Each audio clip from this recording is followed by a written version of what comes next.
So I want to start with your life story, and I want to start with the story of how, like, what happened to your mom and your family when you were a child, and what that experience was like of first losing your housing, and how that affected you. Well, thank you, Kim, and shout out to William to making this possible and doing what we would call infiltrating his access, which is a crucial part of the whole thing we teach folks. Also, shout out to my fellow welfare queens, Laurie and Queen Nande and Vivi T. Junebug, and so many of y'all out there, and to all the folks on the street right now struggling with barely staying alive.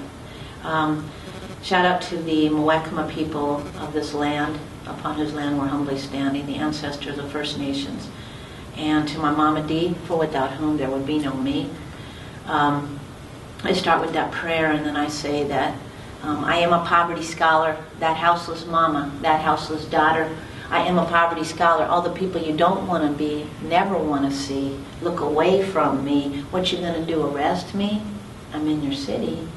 I am a poverty scholar, and I rock my jailhouse attire. Yes, this is a jailhouse suit because me and my po mama did jail time just trying to stay alive in this holler 3 months in Santa Rita for the act of being houseless. I am a poverty scholar, the melanin challenged daughter of a strong Afro-Boricua mama for without whom there would be no me. I'm a mama soltera and a welfare queen. So yeah, the situation, to answer your question, Kim, and I flow between poetry and verse, and also shout out to the Poets Project of Poor Magazine. Us poverty scholars, as we call ourselves, teach and speak in different ways. But I'm also from LA, and so I believe, like my mama always would say, Hollywood is in everything, even the revolution. So it doesn't have to be boring, and all of y'all out there watching, this will not be a boring talk, so stay at the edge of your seat. But yeah, in our situation, my mom was that notion of so-called one paycheck away from homelessness. She was a child who is a mixed race and was in the orphanage system in the U.S., was racialized, her body was experimented on, which they did on a lot of poor children. And she went to abusive and torturous foster homes and barely made it out alive. And but she did, you know. Some people call that resilience. I call it survival by any means necessary. We keep putting our shoes on and keep on rolling, even when sometimes we can't go on another day. For all the poor people out there all over the globe, because poverty is different everywhere. The experience of being hungry, the experience of not knowing where your roof is a global experience. Some people think that the U.S., we've got it good. The reality is that the new distinction by the UN, the IDP, or International Displaced Persons, I actually think that applies to displaced folks here. But anyway, in my mom's case, she kept on. She got with what I jokingly call, or affectionately call, my colonizer dad. You know, I walk through the world looking like a white girl. It's complicated. I'm part of the mestizo nation. Because she was taught that whiteness was rightness, and that everything would be okay for her as a poor woman of color. And in the end of the day, you know, he was the kind of person who would let our family in the servants' quarters, you know, her mom. So at the end of the day, she ended up becoming a single parent, and he left us on the street, you know, with nothing. I was 4. That was after being abusive and all kinds of other things happened. So she was a survivor, and again, and she pulled up this notion, this pulling up of bootstraps notion as a mythology. Us poor folks are some of the hardest working people I know, and you know, but she kept on keeping on. She got herself through school. It took a really long time, and she got you know, a degree, right, and finally got off welfare and started doing revolutionary social work. But revolutionary social work believed in family restoration, not family separation. One of the things they teach in the capitalist system is separate families by any means. So my mom didn't do that. She got laid off, and for her that was one more little murder of the soul. And she, at one point, told me, I can't keep on keeping on. And you were 11. I was 11 years old, and at that point, I had to drop out of formal institutions of learning and enroll full-time in the School of Hard Knocks. And I always say I graduated with a PhD in poverty. What happened, though, is not funny. It's not cute. It's tragedy. It's something that happens to poor people all over the world and every day in the U.S., or what I call the United Snakes of America, KKK. I say that because spaces and places here are very raced and classed. Being unhoused can be a criminal act, and the same behavior for someone who looks homeless, whereas someone else sitting in a park going to a concert isn't going to get cited and arrested for the act of sitting in a park. So again, things are raced and classed. I learned this very young because at 11 I dressed up in a suit and told the landlord I was 25 years old, making $65,000 a year, and they believed me and rented me an apartment with no credit check, whereas my mom had gone for the same apartment and they turned her down as a single parent, as a single woman of color. And that was completely because of, physical visible, as we call it, as folks. So anyway, all that to say, after a certain period of time, we had no more money. And we ended up sleeping in the street, in cars, in doorways, in shelter beds. I wasn't able to go to school because I was taking care of my mom, and I was also engaged in a street-based business. The other thing is that, a lot of people say that unhoused or houseless people are lazy, crazy, stupid. Actually, we're some of the hardest working folks I know, and we're many different people, and many different cultures, and many different ages, and we all have different experiences. And so I jokingly say the unhoused nation, but actually, homeless folks are all people, just people who don't have access to a roof, right? And in our case, we started a street-based business selling art. Nosotros somos vendedores. We were vendors. So this is when you came to San Francisco, right? No. This was still in LA. Started in LA, and it was how we made money. We weren't on welfare. We couldn't engage in the welfare system because the minute that we did, they would ask about school. Why I wasn't in school, which was a catch-22, because when I tried to enroll back in school as a houseless child, they said, "Why don't you have an address?" So there was an engagement that would have led to a CPS call, which happened to me once, CPS being Child Protective Services, and I would have been taken away from my mom, which would have been the worst thing that could have happened, because together we were able to work together to survive.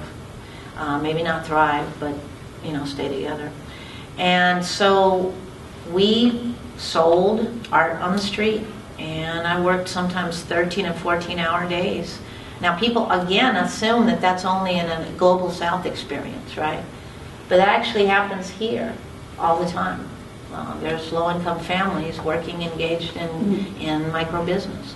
So in our case, fast forward to when I was 18, I'd received citations. I ended up being put in jail for the act of homelessness. Shout out to all our brothers and sisters inside. Which is definitely, if you think there's not apartheid in the U.S., go behind any jail or prison. And it's mostly black and brown folk. But the reality is, I was in there, and there was no way I could get out. I had to do my time for what? For not having access to a roof? Right? What an oxymoron. So yeah, I was just in there, wallowing away, and being depressed and worrying about my mom because I was her sole caregiver. So you're separated from her as well. Exactly. Where was she? She was out in a shelter and actually in terror because she had severe anxiety from her life. And I'm sort of raised as an indigenous daughter, so I'm a good daughter in that sense. And what I want to talk about in this space, because I know there's folks with resources watching, is the way that actually, the people with resources changed our life. So I came out of jail and we were in a worse position, right? And a series of things started to happen. The first is that I met a revolutionary lawyer who, instead of telling me what I had to do, to complete this 3,000 hours of community service that I also had, he said, "What can you do?" And I said, "Write." And he listened to me. And he had me write the story of my life, and the first article got published. And so the fact that I was listened to, that I was heard, was actually life-changing, as it is for everybody. But for me, I already had felt silenced. I felt like a bum. I had internalized all the ways people think about poor folks. And then the second, I call them the tres milagros, or the 4 miracles too, is that the second thing that happened is that a landlord saw that I was a good daughter in the indigenous sense. She was from China, a really sweet lady. And so instead of evicting us the first time we couldn't pay the rent, she let us stay and pay her over time. And that was a revolutionary act. I want to say that to folks who might be watching, who might have rental property, etc. I don't believe in the buying and selling of Mother Earth in the first place, but if that's your situation, there are little things you can do to make change. And in our case, that was literally life-changing, because I was struggling with just barely getting through every day, myself and my mom.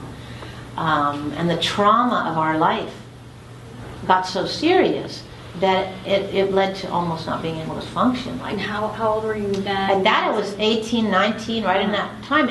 And the thing was, she gave you a breathing kind of space, or breathing room. She did, and that allowed us to think. And then the last thing that happened is my mom started to seek out and audit classes at San Francisco State in Black Studies and Raza Studies and Women's Studies. And she started to learn about herself, her culture, and we were very LA. And didn't have any of that cultural awareness and consciencia.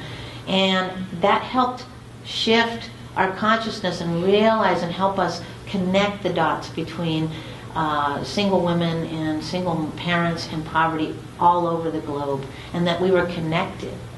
And for the first time, we started to realize that we had a voice, that we had something to say, and that together with fellow poverty scholars, we could actually build a different portal of access. So I'm curious, like in this country, which is so centered around like achieving wealth, achieving like material success, it's a lot of the language that you're using. You talk about being proud of welfare, or proud of being Poor magazine. So I want to get really clear. I'm not in any way glamorizing poverty. It is absolutely a horrendous and violent experience. But why I use these words is because the ways in which people use language is to criminalize and to subjugate, right? Mm-hmm. And part of the thing that I and my mom started to do when we created the notion of poverty scholarship is to take back the knowledge that we had for life. Lived knowledge is as important from our perspective as learned knowledge. We're all taught that the only knowledge that's important is what you get in an institution, right? My knowledge, when I say, PhD in poverty, I'm partly in joking, but I'm also real, because the knowledge of survival is real. And my fellow poverty scholars who are, Leroy Moore and Montiado Silencio and all the other powerful folks who make up Poor Magazine, and Rastelli Foundation and Crip Hop Nation and all these other powerful groups, are folks who have survived struggle and disability and, abuse and incarceration, and actually have a really powerful and important story to tell. And in that story is a scholarship. And so when we say poverty scholarship, what we're saying is put us at the table. Because no matter how many times you do a $200,000 study about homelessness and poverty, it did not give us a home. And no matter how many times you put us in jail for being homeless, it did not make us home full. And so actually what we need to do is start recognizing that the voices of folks in poverty have the knowledge to solve our own problems. And so I take these words back and I flip the script on them as an act of liberation and an act of teaching back to other folks who haven't struggled. Hey, guess what? We have important knowledge to share. And so really what we need to do is invite us on the table, listen to us, and recognize that we need to be in those solutions because otherwise they're about us without us. Can we talk a little bit about the project that you're working on in East Oakland? Yeah. So homefulness. So fast forward in the personal story, the beginning and the launching of Poor Magazine. We're a 501c3 nonprofit, very grassroots. None of us are paid. I don't get paid for doing the work that I do. I don't get paid for helping myself and my fellow poverty scholar. But I do other jobs. I take care of elders. I do other things to survive. And all of us at Poor Magazine are poor and indigenous peoples who come together to help each other. And one of the things that we did is in 1996, when my mom and I were still sleeping in our hoopty, aka our poor people car, all over the Bay Area, when people would call the cops on us, we together with other poverty scholars came up with the idea of homefulness, which is a homeless people's solution to homelessness. There's a thought, homefulness, which was the idea that actually what we need to do to solve this problem, as they call us oftentimes, the homeless problem, like we were a tribe walking down the earth. I'm your homeless problem, folks, right here, right now. And I'm telling you there's a solution. Is to come up with an innovative solution. And in this case, it was the idea that we as different ages and nations and generations could come together and teach folks with race and class privilege how to redistribute their extra. Like, for instance, if you have 3 homes, do you really need 3 homes? Can't you all just, your family and your generations, be safe in one home while folks on the street have no homes? So the idea is we teach folks with race and class privilege about the idea of redistribution. Through that process, we did a whole curriculum called People School. And we have a People School coming up on the weekend, so if people are interested in coming through, you're welcome to come. It's at Homefulness in East Oakland. But through People School, we were able to teach young folks with race and class privilege about the idea, the medicine of redistribution. And they created a thing called the Solidarity Family, which is similar to the Zapatistas Comité Apoyo. And we were able to buy land in Deep East Oakland because we live in a society where you have to buy land to be safe. When did you do this? In 2011. Okay. So again, the concept, the nexus, 1996, the first issue of Poor Magazine was called Homefulness. And it was based on building an idea, a vision of a poor people-led solution to homelessness. Fast forward basically 20 years and some change, and we actually manifested it. And the first thing we did is we asked First Nations folks of the Ohlone Lishan Nation for permission. We did a series of prayer ceremonies on the land. And again, we model ourselves for folks who aren't clear after other landless peoples all over the global south. So like the MST in Brazil, the Landless Peoples Movement in Brazil, the Shack Dwellers Union in South Africa, the Zapatistas in Chiapas. These are different ways where poor people have actually self-determined their future. And so we were able to buy this land because we do live in a society where you have to buy Mother Earth, right, to be safe. This is not a squat. We're not advocating that for poor single parents and children, for elders. We need to be safe, just like anybody needs to be safe, right? And so we bought this land, and we were able then to slowly but surely raise more resources. And we started working with pro bono folks, because it's not just money. We teach folks to redistribute their access in many ways. So we worked with Bob Tice, who's one of the preeminent master builders across the nation, to design, along with Dunya Alwan, an Iraqi designer, to design this vision that we had. And we created a series of revolutionary building circles where poor people sat together with architects, folks with the institutional paper and with folks who don't, and together started slowly but surely to manifest this vision. And phase, yeah. You're building like a community of small houses, right? Yeah, so it's not tiny houses, and no disrespect and all love to the folks working on tiny house projects. In our case, this is an idea of actually building multi-family townhouses. Myself and my son and other families lived in the Mission District of San Francisco, and in 2010 we were evicted because the landlord realized he could get more money from many folks working in this industry, and he gave us a $700 rent increase overnight. And so again, I ended up homeless, this time with my son and other moms.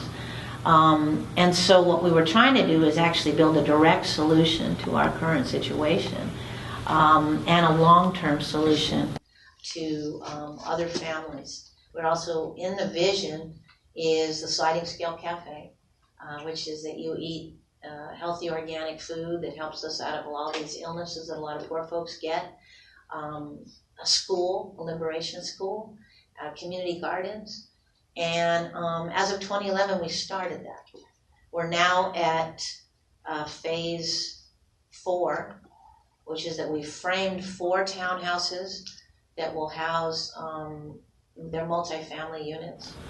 And we built the school, and we built the first 3 units where myself and my son live, where Dee Allen, where Multiado and his family live. We were the first 3 families who moved in. And we now are trying to raise money to finish the townhouses and build the sliding scale cafe. How much did it cost you to start the project, and what's the kind of budget overall for? Well, it's not cheap.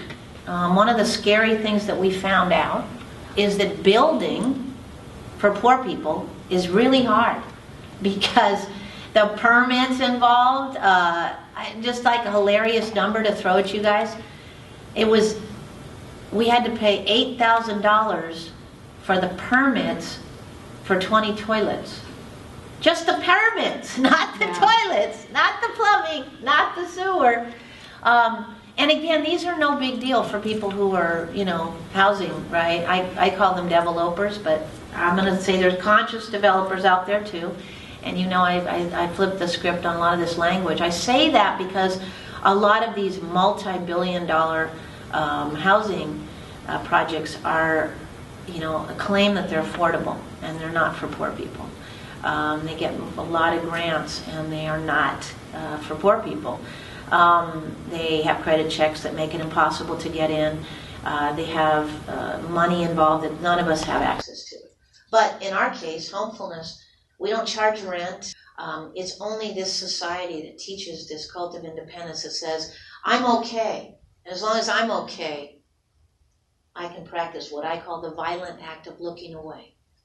And that enables us to have this massive emergency of people on the street and nobody even looking and nobody even caring. Because we're taught that, again, that wealth hoarding means success. And that's what I'm here to try to share, a different vision. We can share a real sharing economy, and I'm putting this out to Google folk because you talk about the sharing economy, right? People talk about that. Well, a real sharing economy means that you're actually making sure that poor people who are on the street actually have an economy, as well as the beautiful, conscious folks who work at Google. That we actually are sharing means redistributing. And so it's a radical notion, arguably, because we've all been taught again that I got mine, I'm okay. But actually we're not. We're an emergency. So one thing that has become in vogue or has become of interest to several of the wealthier sort of philanthropists in the industry is this idea of basic income, and then there's going to be One of the Facebook co-founders is running something called the Economic Security Project, which is running a pilot in Stockton with the mayor. Mm-hmm. What do you think of that? I think exactly what it's called, basic. It's definitely basic. Any other developing world, people don't know about it. In Western Europe, they do not live on the scarcity model that the U.S. does. We're, again, taught that we don't have enough. And that's a lie. That's a mythology. My proposal, putting out to executives at Google and other folks, Soros and Gates and all of these, is that actually we have completely enough, and that it does take involvement of private individuals redistributing their hoarded wealth, so that us poor people can have basic. Basic is not, again, there's this mythology that, oh, if you give people money, they'll just be lazy. Actually, no. They'll just be okay enough. And going back to my example, right? Yeah. That they can think. You know, in my situation with my mom, we were so busy barely surviving that I couldn't think. And when I was able to think, and then I was able to start doing things, right? When I was able to start doing things, I actually was able to function. And what you have is most people barely surviving on these little bits of money that the government barely gives to folks. You can't barely get through a day. And so you're constantly anxious or under stress or in trauma or disabled. And, you know, people think, and I have a radical notion on this, but I do want to put it out, that people think that, oh, I don't want to give someone who's on the street money because they're going to use it on drugs. Well, first of all, I never took a drug in my life, and neither did my mom. So let me break another myth down to you. And neither did any of the other folks that we are involved with in our community, in our village. But some people do. And guess why? Because the trauma of living through ancestral trauma of colonization, the trauma of the post-traumatic slave syndrome, as Dr. DeGruy beautifully calls it, the trauma of racism and capitalism, is enough trauma to make a person end up having to numb themselves. And so I don't judge people in any part of the spectrum of that. But what I do put you out as a challenge is the next time you question whether or not you should give $1 to someone as a street newspaper seller, think to yourself, did the CEO at Chevron get questioned when someone handed him his paycheck? Did they ask him if he was going to spend it using it on drugs or alcohol? And on the list goes. Again, that question is raced and classed, because it has to do with the fact that because I have more, I have the right to judge you. And what I'm saying is that these are basic, going back to your question about basic income. Basic income is a beautiful idea. It should have already been enacted. And I'm excited to hear that some people are actually understanding that they have a responsibility to make that happen.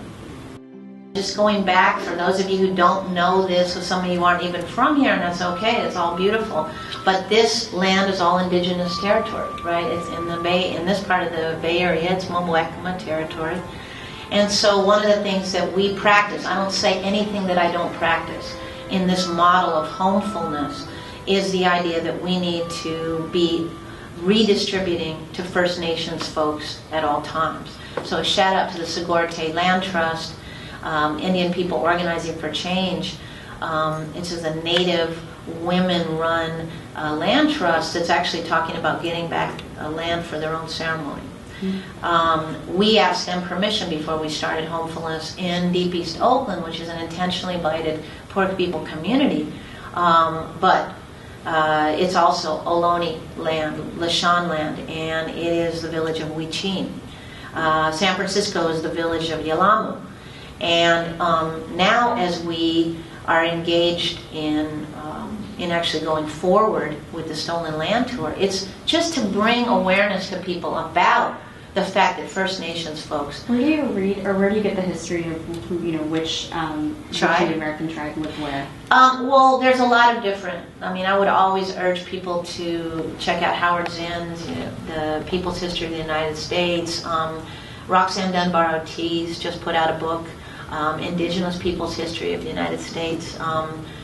These are really important texts that people need to read. I'm actually putting out my second book called Poverty Scholarship, Poor People-Led Theory, Art, Words, and Tears Across Mother Earth. It'll be out in 2018 because, you know, these concepts that I talk about, a lot of them haven't been talked about by people. What we're doing with Poverty Scholarship and the Stolen Land Tour and Homefulness, these are all new things. These are all innovative, you know. But they're also all within us. The other thing is, I just want to put out there that one of the things we're trying to start is a tech-fueled reparations fund. And so when we come down here for the Stolen Land Tour, what we do is we share the medicine of redistribution. We say, you know, maybe executive at some place, you have 4 or 5 condos, or you have a vacation home and a regular home. Do you really need both of those homes to live, to take care of your family, to be safe and to thrive? We all are confused by this idea that we need to hoard so much just to be okay. Actually, we don't. And so I ask people with love and respect to think through that, to let me conversate with you about it.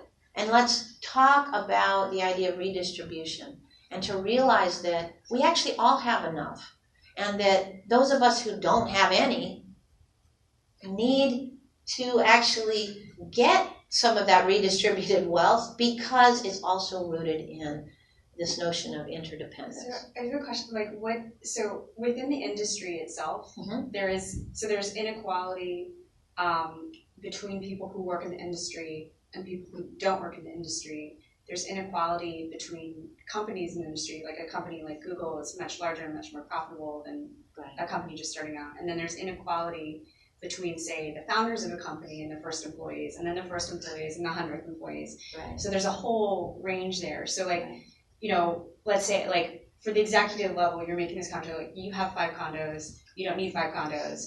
But what are things that, say, you know, an entry level person who might be, you know, paid a lot relative to the people that you know, but they're still also spending 50% of their income on rent and housing too. Where do you see, what can they do? Wow. Well, I just want to say that I'm sorry that that's happening to everyone, right? Because we all have different levels of income inequality that's actually not okay, right? So I just want to put that out. There's also a lot of folks who get involved in the digital sweatshop who are in the global south, like big ups to them. There's children who have to mine cobalt so that we have cell phones. There's so many layers of oppression. And so thank you for bringing that up, Kim. I think that the key part is to recognize, first of all, that we all have a role. I wouldn't be here but for William, who actually is not, you know, an executive. He just made sure that he said, you have some knowledge that needs to be shared. I hope you get in here. And so he made it happen. The architect who works with us, and the designer, the engineer who himself was an immigrant from Nigeria and is not wealthy. But he went to UC Berkeley, and he has the engineering degree, right? And so he could use his engineer status to be involved with Homefulness, and so that he could actually give us $25,000 in pro bono work, which really was only a few hours because they get really well paid, you know. And that way we were able to get signed off from the city of Oakland and approved, because we've gone through all the channels. We don't want to get evicted. We don't want to get removed.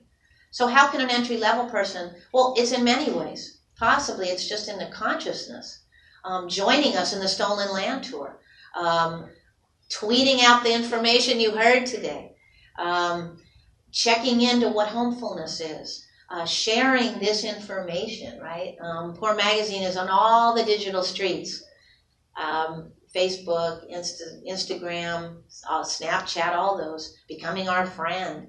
All that. I have a different name for those, but I won't say it in Vic's company. But suffice to say, we walk on the digital streets. We're on Twitter, you know, at Poor Magazine. So maybe that's what, you know, folks can do, right? In their communities, like, for example, in Palo Alto, there's a lot of like RVs that are parked in El Yeah. Camino Real, and there's Yeah. a question about whether and to what extent should the city enforce like them being moved every 72 hours or something like that.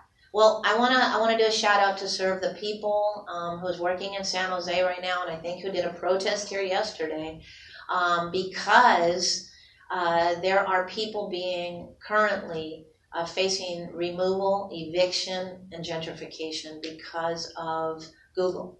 And I know it's a controversial issue, but I want to say that you as employees can also do blogs and talk and share and conversate in your own communities about stopping that criminalization and stopping that removal.